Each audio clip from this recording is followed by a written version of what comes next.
Xin chào mọi người, mình là Nhi. Hôm nay là những món đồ thủ công từ dừa với một chủ đề về hình ảnh mặt trăng, một nguồn sáng dịu dàng, thanh mát, nuôi dưỡng và chữa lành tất cả chúng ta. Giống như câu nói của bác Tom Hanks, tôi luôn nhìn lên mặt trăng và xem đó là nơi lãng mạn nhất trong vũ trụ.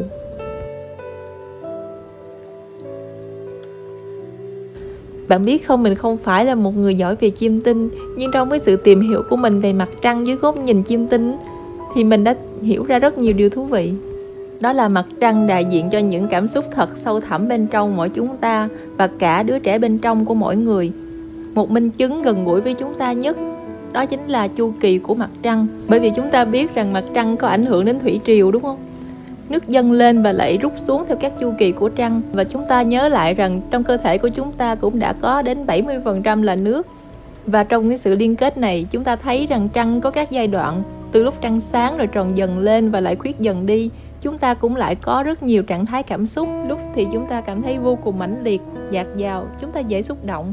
Nhưng lúc thì chúng ta lại cảm thấy trầm tư và đa cảm. Có lúc người ta cảm thấy rất hưng phấn, lúc khác thì lại cảm thấy rất cô đơn. Có những thời điểm chúng ta lấy lại được tinh thần và động lực của mình. Chúng ta hướng ra bên ngoài, chúng ta muốn tạo một cái sức ảnh hưởng nào đó. Nhưng rồi chúng ta lại trải qua những giai đoạn mà chúng ta cảm thấy bồn chồn, lo lắng, căng thẳng, thiếu thốn hoặc là bất an. Cảm giác như thể một cơn thủy triều rút xuống và nguồn năng lượng của chúng ta cũng bị giảm đi. Trong cái sự mệt mỏi đó, chúng ta có xu hướng tìm về niềm an ủi, sự chữa lành về tinh thần. Và khi đó chúng ta bắt đầu lắng nghe trực giác của mình một cách yên tĩnh hơn. Chúng ta đến với giai đoạn được thôi thúc để hướng vào bên trong.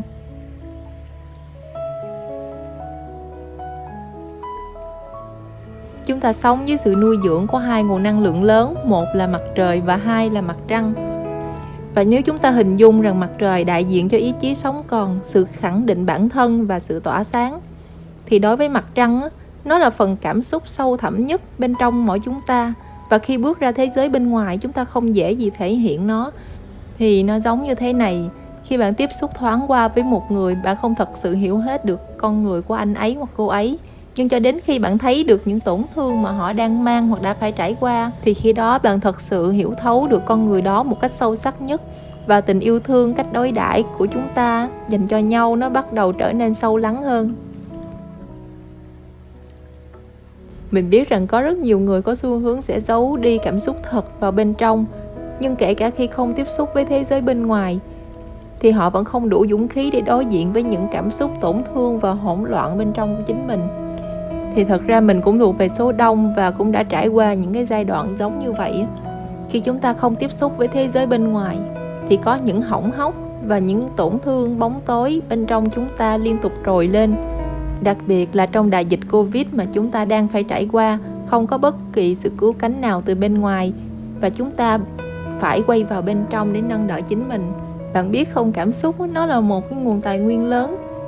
Và khi bạn tận dụng được nó có thể giúp bạn xoay chuyển lại cuộc sống của mình.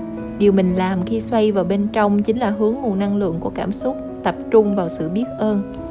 Mình nói rằng mình biết ơn cơ thể của chính mình.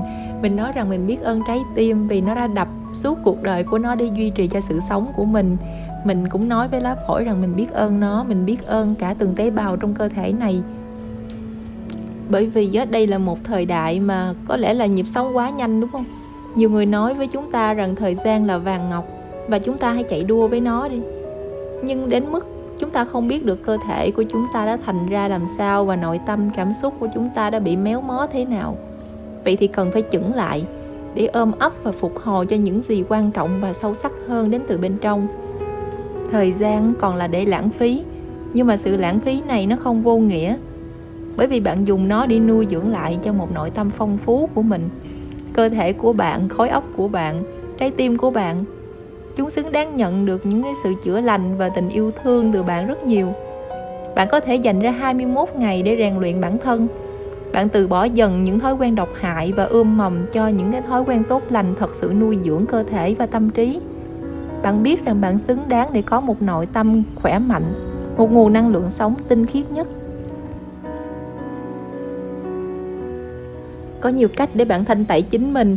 Bắt đầu bằng những bước đơn giản nhất. Ví dụ như bạn có thể ngồi xuống và bắt đầu viết ra giấy những điều khiến bạn cảm thấy tiêu cực. cảm thấy bất mãn, viết ra những điều khiến bạn cảm thấy lo lắng, những gì đang diễn ra trong tâm trí bạn.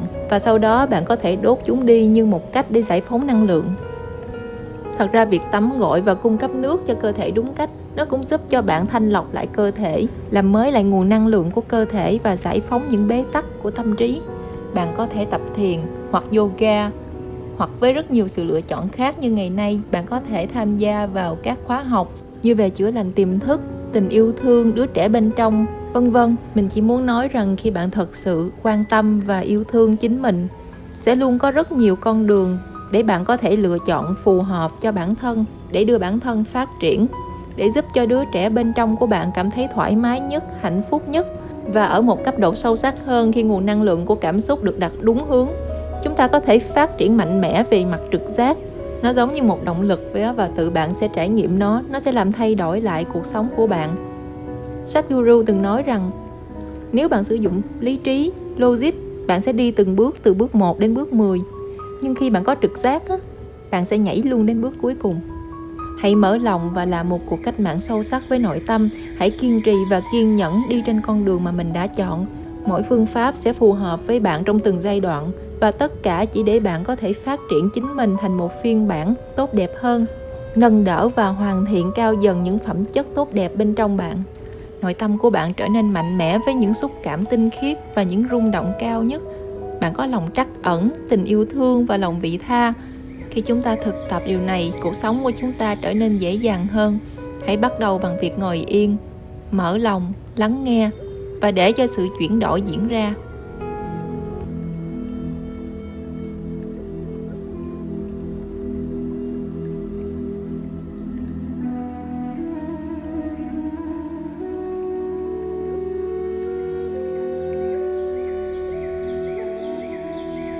Còn một bài học rất hay nữa đến từ mặt trăng, về bài học cho và nhận, thông qua một giai thoại giữa mặt trăng và Thượng Đế. Chúng ta đều biết rằng mặt trăng đó là một thiên thể của vũ trụ, nằm gần chúng ta nhất. Và tự mặt trăng nó không thể phát ra ánh sáng được, nên nó phải đón nhận nguồn ánh sáng từ mặt trời và phản chiếu xuống quả đất của chúng ta. Vậy nên có một giai thoại rất hay giữa mặt trăng và Thượng Đế, mà thông qua đó chúng ta có một góc nhìn mới về quan niệm cho và nhận. Thì mặt trăng mới hỏi Thượng Đế là: tại sao không thể có sự bình đẳng giữa tôi với mặt trời? Tại sao tôi phải là người nhận, còn mặt trời thì lại được thoải mái trong cái sự vĩ đại mà cho đi? Chẳng lẽ chỉ có một người trong chúng tôi được tỏa sáng hay sao? Còn người kia thì phải tối tăm. Chẳng lẽ chỉ có một người được lựa chọn để cho đi một cách vĩ đại, còn người kia thì phải nhận lấy hay sao? Thì Thượng Đế mới nói với mặt trăng rằng: đúng vậy, bạn phải giảm bớt bản thân của mình lại. Không có gì thua thiệt cả, trừ khi bạn cảm thấy mình thua thiệt, nhỏ bé, vô dụng, đầy khiếm khuyết và không thể trở nên vĩ đại mà thôi. Tôi nhìn thấy sự vĩ đại của bạn, nhưng bạn lại không thể nhìn thấy sự vĩ đại của mình cho đến khi bạn thật sự hiểu rõ về sứ mệnh của mình. Thì mặt trăng vẫn không chịu chấp nhận, và Thượng Đế lại nói tiếp rằng trong sự sáng tạo của Ngài, chính mối liên hệ cho và nhận đã tạo ra thế giới, và giá trị của người nhận nhất định sẽ được đưa ra ánh sáng. Và mặt trăng sẽ nhận ra rằng chính sự nhỏ bé, khiếm khuyết của mình là bản chất vĩ đại của mình. Ngài bảo với mặt trăng: hãy nhìn vào lịch sử. Bạn có thể thấy rằng những vĩ nhân đã đạt được sự vĩ đại trong lịch sử cũng chính bằng sự khiêm nhường và cảm giác nhỏ bé, bất cập vĩnh viễn trong họ.